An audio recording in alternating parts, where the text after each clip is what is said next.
토트넘은 손흥민한테 새 계약서를 제시해서 손흥민을 구단 레전드로 만들 준비를 하고 있다라고 전해지고 있는데요. 그렇다면 손흥민 선수의 재계약 연봉은 과연 얼마나 될까요? AI가 아닌 휴먼 방송 빵식이TV 빵식입니다. 여러분 반갑습니다.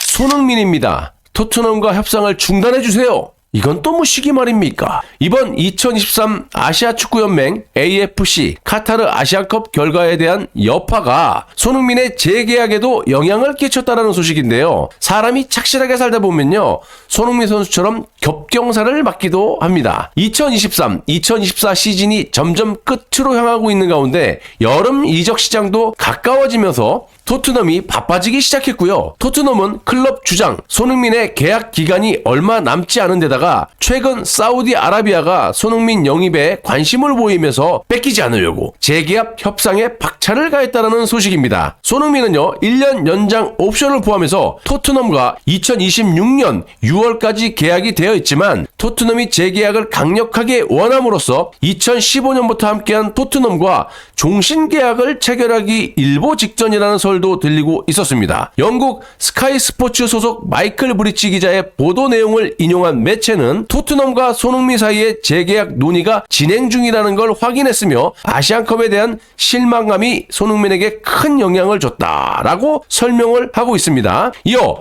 역사적으로 봤을 때 토트넘은 30대 선수에게 가장 장기 계약을 제안하는 경향이 없었다라면서 다양한 보도에 따르면 클럽은 손흥민을 새로운 계약으로 묶어두기 위해서 이러한 추세를 그만둘 준비가 되어 있다, 이렇게 덧붙였습니다. 자, 무엇보다도 토트넘은 손흥민 선수의 실력 플러스 인성에 대해서 이야기를 하고 있는데요. 계약은 진행 중이고 현실적으로 손흥민은 현장에서도 훌륭할 뿐만이 아니라, 그러니까 실력도 출중할 뿐만이 아니라 뛰어난 홍보 대사이자 전 세계적으로 축구 클럽의 핵심 선수라고 손흥민에 대한 중요성을 강조하고 있다는 겁니다. 그런데 조금 안타까운 소식이 있는데요. 재계약 협상 속도가 중간에 잠시 제동이 걸린 것으로 확인이 됐습니다. 자, 순조롭게 진행됐던 계약 협상의 속도가 늦춰진 이유는 다름 아닌 이번 아시아컵 손흥민 선수의 심적 상태 때문이라고 하는데요. 여러분도 아시다시피 아시안컵을 다녀온 후 손흥민은 정신적으로 힘들어하면서 구단과 재계약 협상을 이어갈 만한 상황이 아니었다라는 거예요. 서두에 말씀드린 협상 중단해주세요 라는 게 바로 이 부분입니다. 아무튼 토트넘은 그저 손흥민이 마음을 추스리기를 기다렸고 마침내 손흥민의 멘탈이 어느 정도 회복이 되면서 손흥민과 토트넘 사이에서 진행되고 있는 재계약 협상이 다시 속도를 내기 시작했다고 하는데요. 손흥민의 재계약 협상에 대해서 토트넘의 주장이자 전 세계적으로 클럽의 얼굴이라는 점을 제외해도 손흥민은 선수로서의 능력은 정점에 있으며 쇠퇴할 조짐이 보이지 않고 있다라고 하면서 그렇기에 토트넘 수뇌부가 손흥민에게 상당한 급여 인상이 포함된 새로운 계약을 제시하는데 아무런 꺼리낌이 없을 것이다 라는 긍정적인 평가를 했다고 합니다. 정말 좋은 소식이 아닐 수가 없고요. 기본 계약 기간이 얼마 남지 않은 가운데 토트넘은 손흥민한테 새 계약서를 제시해서 손흥민을 구단 레전드로 만들 준비를 하고 있다라고 전해지고 있는데요. 또 좋은 소식이죠. 그렇다면 손흥민 선수의 재계약 연봉은 과연 얼마나 될까요? 만약 손흥민이 새로운 계약에 서명을 할 경우 지금까지 보여준 활약상에 대한 보상으로 손흥민의 연봉도 뛸 것으로 보이는데요. 현재 주급으로 19만 파운드, 하나로 약 3억 2,200만 원을 수령 중인 손흥민 선수의 연봉은 988만 파운드, 하나로 약 167억 원 수준에 육박한 것으로 알려져 있지 않습니까? 또 해리 케인이 토트넘을 떠나면서 최고 연봉을 챙기고 있는 손흥민이 재계약을 한다면 연봉은 200억 원은 물론이고 300억 원까지 근접할 것으로 예상이 되고 있다는 거예요. 자, 거기에 단연 계약을 맺게 된다면 손흥민은 토트넘에서 10년을 훌쩍 넘게 머무르게 되는 것이고요. 그야말로 토트넘 역사의 한 획을 긋는 선수가 될 수 있다는 겁니다. 손흥민의 인성이나 의리, 아버지의 의리 이런 걸 봤을 때 지난번 방송에도 말씀드렸다시피 아무리 백지수 표를 내민 사우디아라비아의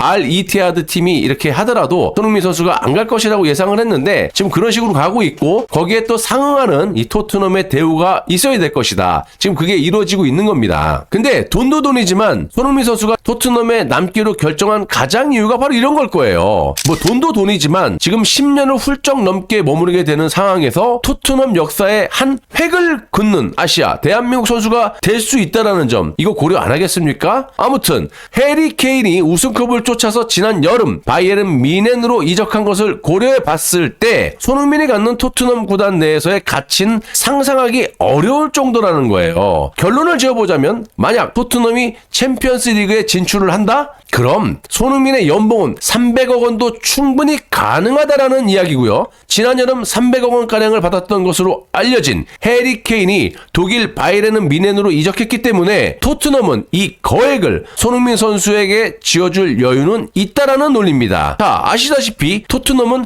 최근 3년간 프리미어 리그에서 연속 흑자를 낸 유일한 구단으로 꼽히는 등 뭐 1조인가? 아무튼 재정면에서 봤을 때 어느 구단보다 확실한 우위를 점한 상태이기 때문에요. 손흥민 선수에게 이 정도를 제시하는 건 전혀 무리가 없다라는 결론을 내려보면서 마무리하도록 하겠습니다. 시청해주셔서 대단히 감사합니다.